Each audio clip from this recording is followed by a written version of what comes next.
Welcome back to Flashpoint. Charlotte City leaders recently signing off on stepping up fines for folks parked illegally. Right now, fines used to start at just about $25, but a nonprofit is applauding the decision to increase the fine to $100. We spoke to Sustain Charlotte just before that final decision was made.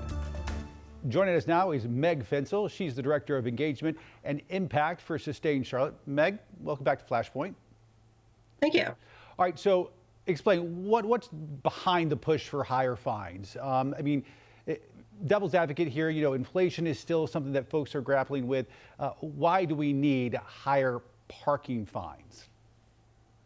Well, the fines for parking in bike lanes, streetcar right-of-way, blocking sidewalks, and loading zones is currently $25. So it's not much of a disincentive to drivers.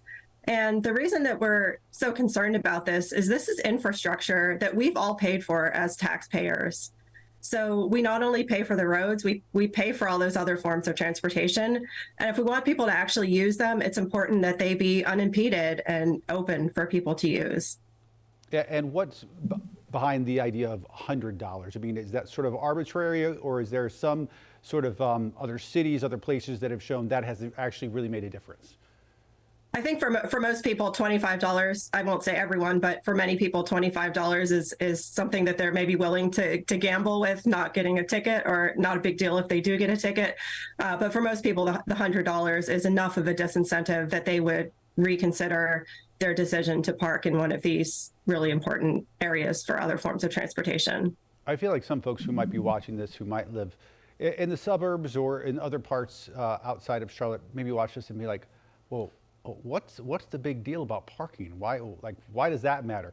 Explain why this is really a much bigger issue, not only when it comes to the city's transit and transportation plan and how we use our bike lanes and things like that, but also it's a big deal when it also comes to safety.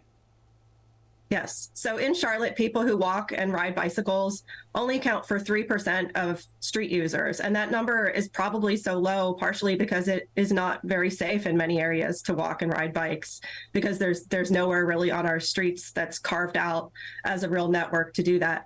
But those people riding bikes and walking account for nearly a third of all traffic deaths. So they are the most vulnerable users of our streets. And Charlotte has set what's called a Vision Zero goal. That's a goal to end traffic fatalities and serious injuries on our streets. We're not going to reach that goal if the streets aren't safest for our most vulnerable street users. And also, the city of Charlotte passed a strategic mobility plan. And this is really the vision for how people will travel within Charlotte in the coming decades. We know that population growth is coming. Currently, 3 out of 4 people drive a car to work alone.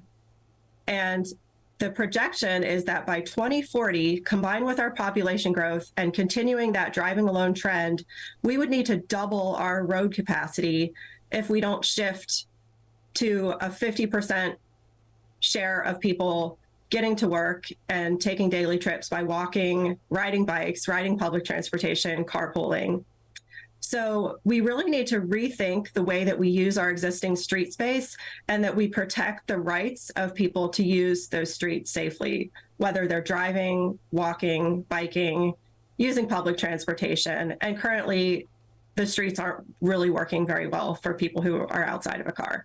Because as it stands right now, you can have somebody parked illegally on, say, a street in Uptown near Trade and Tryon, and it blocks a streetcar, and then the streetcar has to wait.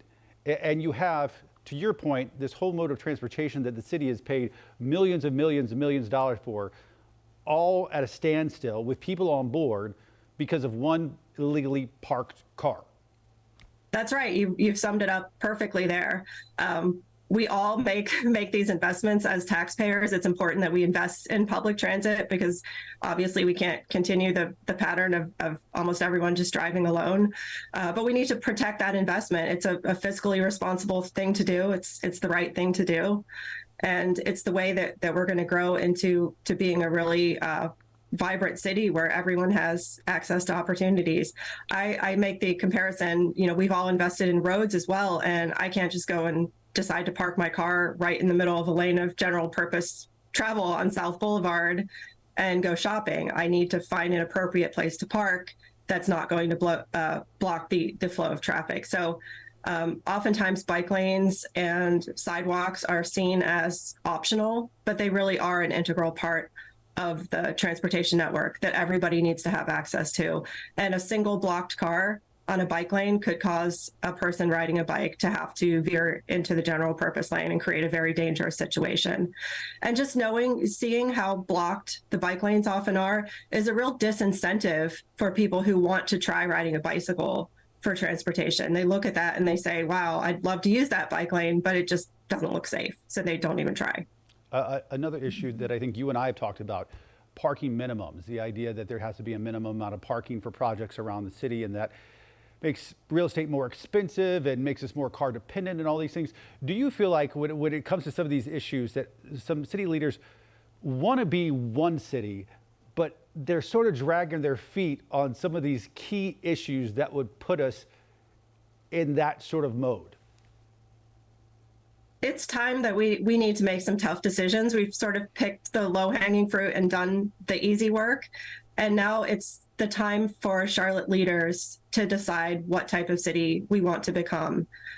And we need to consider what type of city we are now, but really looking to the future, we need to make some critical decisions about supporting the ease of people getting around by other forms of transportation. And if we require way overbuilt parking, it's going to make it much more difficult to build the type of walkable community that we need.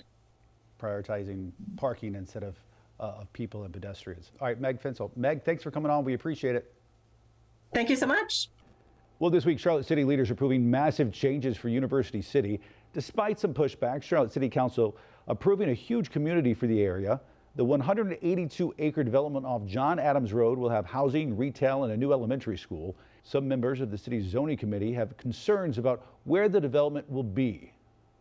Those of us who were opposed to the petition believe that the proximity, more than 3/4 of a mile up John Adams Road, made this too far away from transportation. Developers promising to donate at least 9 acres of land to the county to create a public park there in the neighborhood. Next up on Flashpoint, the local organization working to help veterans as they come back home.